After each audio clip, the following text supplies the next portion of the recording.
ओम शांति। 10 जून 2026 प्रातः मुरली बाप दादा मधुबन। बाबा कहते, मीठे बच्चे, शिव बाबा और ब्रह्मा बाबा दोनों की मत मशहूर है। तुम्हें दोनों की मत पर चलकर अपना कल्याण करना है। प्रश्न, नंबर 1 ट्रस्टी कौन है और कैसे? उत्तर, शिव बाबा है नंबर 1 ट्रस्टी। उसमें बिल्कुल आसक्ति नहीं। भक्ति मार्ग में भी तुम उनके अर्थ जो भी दान पुण्य आदि करते हो वह सब इंश्योर हो जाता है, जिसका फल दूसरे जन्म में मिलता है। अभी भी जो बाप के अर्थ अपना सब कुछ इंश्योर करते, उनका पूरा रिटर्न बाप देता है, क्योंकि बाबा कहते, मैं खुद तो कुछ सुख भोगता नहीं, मैं तुम्हारा लेकर क्या करूँगा। गीत है, दर पर आए हैं कसम लेके। ओम शांति। मीठे मीठे सिकिलदे बच्चों ने एक गीत सुना। बच्चे उनको कहा जाता है जो बाप के बनते हैं। बाप ने समझाया है, यह है अंतिम मर्जीवा जन्म, जीते जी बाप का बनना है। यह तो बच्चे जानते हैं, श्रीमत गाई हुई है। श्रीमत भगवानुवाच, गीता में श्री कृष्ण का नाम डाल दिया है, परंतु है शिव बाबा, उनके बाद ब्रह्मा, फिर श्री कृष्ण। श्रीमत श्री कृष्ण की नहीं कहेंगे। श्रेष्ठ ते श्रेष्ठ हमारा शिव बाप है। पतित पावन श्री कृष्ण अथवा राधे आदि को नहीं कहेंगे। वह दैवी गुण वाले मनुष्य है। मनुष्य को पतित पावन नहीं कहा जाता। सतयुग में ऐसे नहीं कहेंगे, पतित पावन आओ। पतितों को पावन बनाने वाला एक ही बाप है, जिसकी श्रीमत पर तुम चल रहे हो। प्रजापिता ब्रह्मा की भी मत मशहूर है, श्रीमत भी मशहूर है। शिव बाबा आकर तुमको अपना बनाते हैं, कहते हैं सिर हथेली पर रख बाप के बने हैं, उनके डायरेक्शन पर चलना पड़े। तुम्हें बाप को अपनी मत देने की दरकार नहीं रहती, वह खुद मत देने वाला है। यह तो सब बच्चे हैं। शिव बाबा नामी ग्रामी है, वह जो मत देंगे, जो कुछ करेंगे राइट। इस ब्रह्मा को भी मत देते हैं कि यह करो। तुम्हारा कनेक्शन ही शिव बाबा से है। कोई का भी अवगुण नहीं देखना है, श्रीमत पर चलना है। शिव बाबा तो है निराकार, उनका यह घर तो है नहीं। तुम यहाँ पुराने घर में रहते हो, फिर स्वर्ग में जाकर अपने घर में रहेंगे। शिव बाबा कहते हैं, मैं तो नहीं रहूँगा, मैं तो इस समय थोड़े टाइम के लिए आता हूँ। तुम हो सच्चे सच्चे रूहानी सेल्वेशन आर्मी। सुप्रीम रूह बाप डायरेक्शन दे रहे हैं, हूबहू ड्रामा प्लान अनुसार। कल्प पहले मुआफिक, कल्प कल्प जो डायरेक्शन देते होंगे वही देते हैं। रात दिन गुह्य सुनाते रहते हैं, नया कोई यह समझ न सके। भला कोई 35-40 वर्ष से रहते हैं, परंतु बहुत है जो इन गंभीर बातों को समझते नहीं हैं। बाबा तो रोज नया सुनाते रहते हैं। कराची से लेकर मुरली निकलती आई है। पहले बाबा मुरली चलाते नहीं थे। रात को 2 बजे उठकर 10-15 पेज लिखते थे। बाबा लिखवाते थे, फिर उनकी कॉपियाँ निकलती थी। भक्ति मार्ग में तो शास्त्र आदि के कागज संभालते हैं। दिन प्रतिदिन बड़ी बड़ी किताबें बनाते आते हैं, कितनी बायोग्राफी बनाते आते हैं, वह फिर पढ़कर रखते हैं। तुम तो मुरली पढ़कर फेंक देते हो, नहीं तो यह वर्षंस रखने चाहिए हमेशा के लिए, परंतु नहीं, जानते हैं कि यह सब विनाश हो जाएंगे। चित्र आदि जो भी तुम बनाते हो थोड़े समय के लिए है, फिर यह दब जाएंगे। फिर यहाँ न शास्त्र न चित्र आदि कुछ भी नहीं रहते हैं। फिर यह जो कुछ चल रहा है कल्प बाद भी होगा। शास्त्र आदि फिर द्वापर से शुरू होंगे। ग्रंथ भी आगे तो हाथ से लिखा हुआ बहुत छोटा था, अब बड़ा बनाया है, दिन प्रतिदिन बड़ा बनाते जाएंगे। नहीं तो शिव बाबा की जीवन कहानी कितनी लिखनी चाहिए। अभी तुम बच्चे कहते हो परमपिता परमात्मा की जीवन कहानी हम जानते हैं। बाप बैठ समझाते हैं। मैं भक्ति मार्ग में क्या करता हूँ, भक्ति मार्ग में भी इंश्योरेंस करता हूँ। ईश्वर अर्थ मनुष्य दान पुण्य करते हैं ना, कहते हैं इसने दान पुण्य किया है। ईश्वर अर्थ ईश्वर ने बड़े घर में जन्म दिया है। भक्ति मार्ग में धर्मात्मा बहुत होते हैं। ईश्वर अर्थ श्री कृष्ण अर्थ दान पुण्य करते हैं। तो फिर बाप समझाते हैं, मैं बच्चों को दूसरे जन्म में अल्पकाल के लिए फल देता आया हूँ। अच्छा व बुरा फल मिलता तो है ना। कितना इंश्योरेंस हुआ। जो जैसे कर्म करते हैं उस अनुसार फल मिलता है। माया उल्टा काम कराती है, जिससे तुम दुख को पाते हो। अब मैं तुमको ऐसे कर्म सिखाता हूँ जो कभी दुख नहीं होगा और माया भी वहाँ नहीं होती। बाकी है मर्तबा, जो जितना इंश्योर करे। शिव बाबा भी ट्रस्टी है ना, नंबर 1 ट्रस्टी है। दूसरे की आसक्ति जाएगी। कोई ट्रस्टी तो किसका खाना ही खराब कर देते हैं। बाप तो देखो कैसा ट्रस्टी है। कहते हैं यह सब कुछ बच्चों के लिए है, तुम्हारा सारा कनेक्शन शिव बाबा से है। बाप कहते हैं मैं सच्चा ट्रस्टी हूँ, मैं खुद सुख नहीं लेता हूँ, बच्चों को सारी राजधानी देता हूँ। लौकिक बाप भी बच्चों को सब कुछ वर्षे में दे जाते हैं। मैं तो स्वर्ग में कुछ भी लेता नहीं हूँ, तुमको ही सब देता हूँ।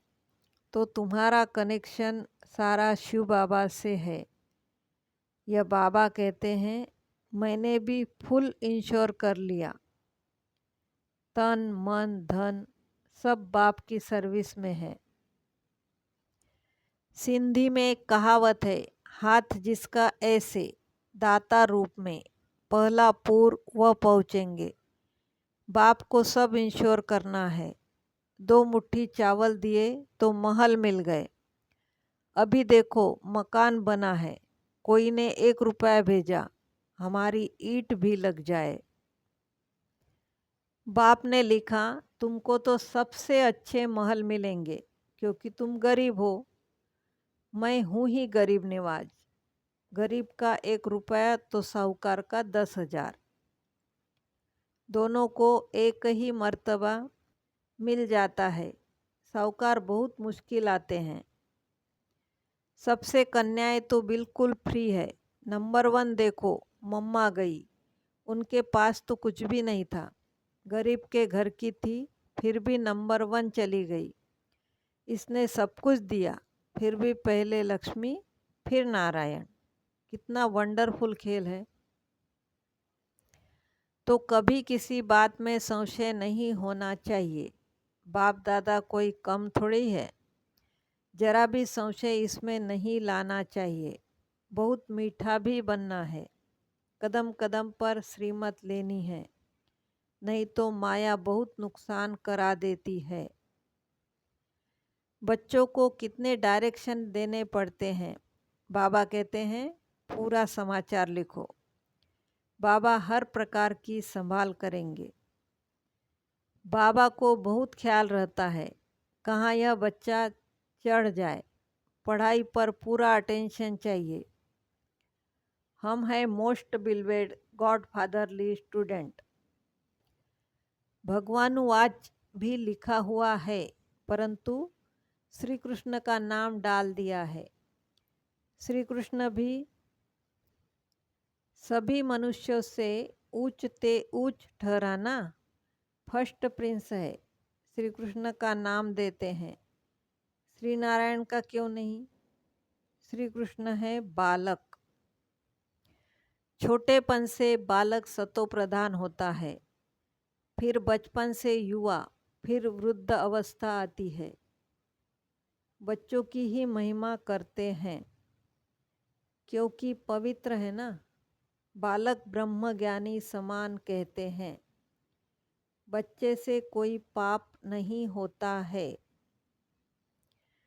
तो श्री कृष्ण भी छोटा बच्चा होने के कारण उनका बर्थडे मनाते हैं। फिर भी श्री कृष्ण को द्वापर में दिखा दिया है। यह सब बाप बैठ समझाते हैं।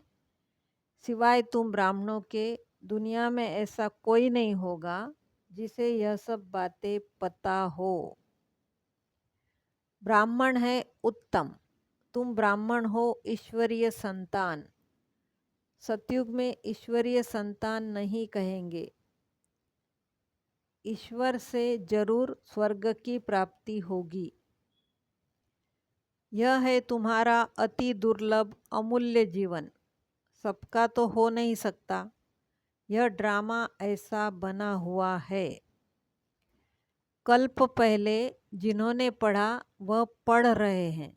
भगवान ने जरूर भगवान भगवती पैदा किए, परंतु भगवान भगवती कह नहीं सकते। God is one.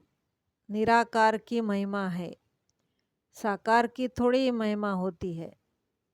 इन लक्ष्मी नारायण को निराकार ने ऐसा बनाया। अब राजयोग सीख रहे हैं। राजाई स्थापन हुई तो उस समय विनाश भी हुआ। बाप जरूर स्वर्ग का वर्षा देंगे। अब तो है संगम की बात। शिव बाबा आते हैं तब खेल पूरा होता है। फिर श्री कृष्ण का जन्म होता है। मनुष्य तो बेचारे मूंझ गए हैं। तब तो बाप आकर समझाते हैं। परमपिता परमात्मा ब्रह्मा द्वारा सब शास्त्रों का सार बताते हैं। अभी तुम जैसे मास्टर नॉलेजफुल हो गए हो। आत्मा की ही महिमा है। ज्ञान का सागर, आनंद का सागर, ब्लिसफुल, यह बाप की महिमा है।